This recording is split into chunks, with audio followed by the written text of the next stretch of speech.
Using keyframes, we can also create the panning movement. This is whereby we move from the left to the right of our screen or vice versa. Let's play our clip again before we create any keyframes. To create the panning effect, we need to work on a zoomed-in clip or image. If we try to pan like this, we'll just create black frame outlines. So after clicking on the clip, we need to go to Effects Control, then under Motion, go to Scale and increase the scale or zoom.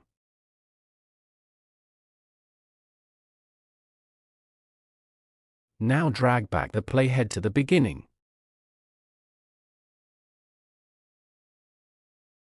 Then click on the clock icon to create the first keyframe. Do not change the position figures.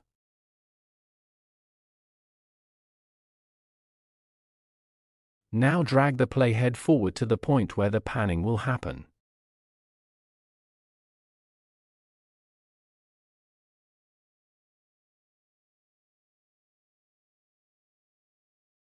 Click here to create second keyframe, then go to Position and drag the first number upwards to create the pan.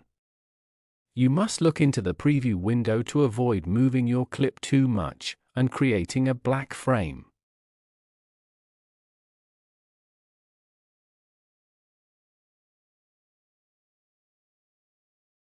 Now when you click play, you have created a slow pan to the right of your clip.